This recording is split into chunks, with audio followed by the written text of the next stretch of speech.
All right, so picking up right from where I left off, I just faced this down. I haven't taken it back out to measure again because I'm at a good 0. I just took my last little cut and I'm just gonna leave it alone. As long as I don't move Z, I'll just 0 out my Z axis over here again. And now I can know how much I have to cut back to what diameter, because the next step is creating the surface that's gonna take threads on this part. Okay, so the next part is going to be the threads here. So what we need to do is have some numbers as far as how far back we're going to go and what the diameter is going to be. So if we take a look at the print, we see that from the beginning, we want to go back 1/2 inch, 0.5. So from the end, which is where we're at, we're going to go 0.5. And then as far as diameter goes, this is a thread. It's 3/8 16, just like the hole you put in the block. 3/8 is the major diameter, which if we did the math, 3/8 becomes 0.375. So in theory, I want to make this diameter 375 thousandths. If we make it exactly that, the threads will bind up in the hole. So we typically cut external threads, the diameter for them, just a couple thousandths under. I'm going to be shooting for somewhere between 370 thousandths and 371 thousandths. So just to recap, I'm going to go back 1/2 inch, 0.5.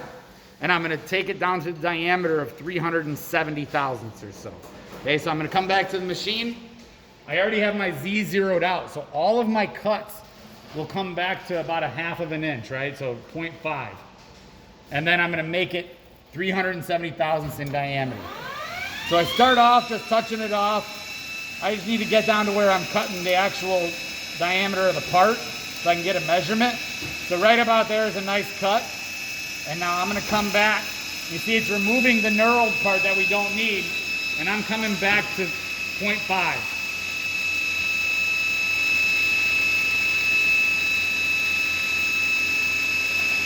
Right there. Okay, so that's as far back as you need to go. Now I'm going to come right back out, turn it off. And I'm going to get a measurement on the diameter. I don't take it out of the part, or I don't take it out of the chuck. I just get in here. I can crank back a little bit on Z because I still have my 0.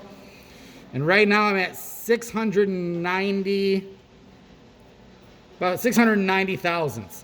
And so my goal is to make it 370, which means I have about 320 thousandths to go.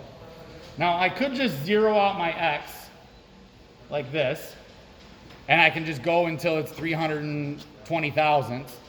Or what I can do is I can program in the diameter. Now each readout's going to be slightly different, but if you just hit the X axis, I'm at 690 right now, so I can say 0.690, and then you just have to do one more 0 until it says 690, and enter. Now as I start to go down, it's going to track me down to the correct diameter of 370 thousandths. I'm going to check it along the way, but we're going to track down until this says 370 basically is the goal. Now I can take 50 thousandths at a time. So just to get on some good math, I'm going to go to 680 first, or 650. Just because then I can just go 600, 550, 500, so on and so forth. So now I'm just going to sort of quickly take this material away. Okay, all these cuts are going back to 0.5.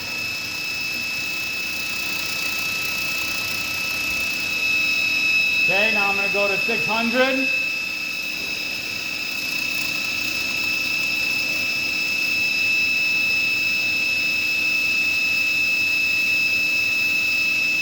I'm going to go to 550.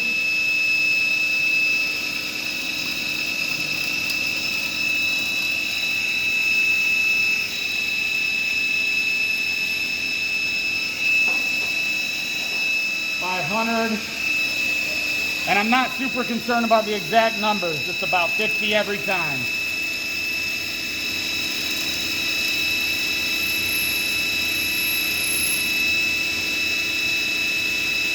Okay, 450 or so. Now once I get close, I am going to double check.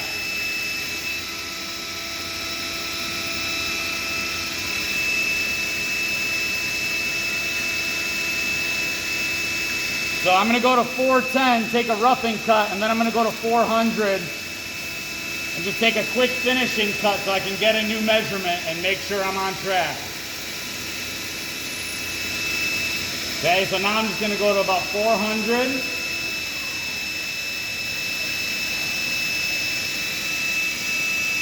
It's a nice light cut. This is just to get a measurement on again. Okay, now I'm gonna turn it off. I'm getting close, so I just wanna verify that my readout is tracking accurately. I don't wanna always just trust. And so I'm at 395.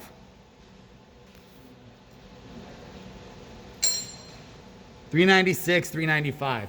And so I'm off about 4 thousandths, which is why I double checked. So I'm just gonna reprogram this into 0.3960, enter. Now I should be closer on track. So really I have 26 thousandths left to go. I'm gonna take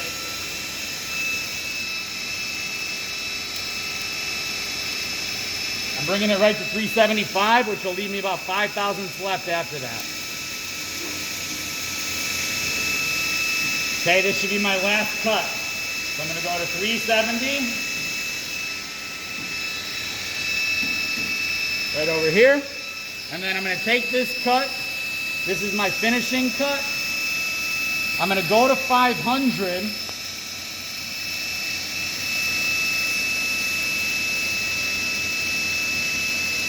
On the Z-axis, but now instead of coming back out, I'm gonna pull X away, because if we look at the shoulder right there, it's got some ridges, and as I pull it away, it should kind of clean some of that up, make a nice little shoulder. So now, as long as I've done everything correctly, we should have a 370 thousandths diameter or so right here.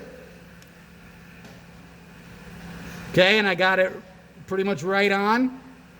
And then it's gonna go back 1/2 inch, 0.5. Next step will be grooving back here, chamfering here, and then threading.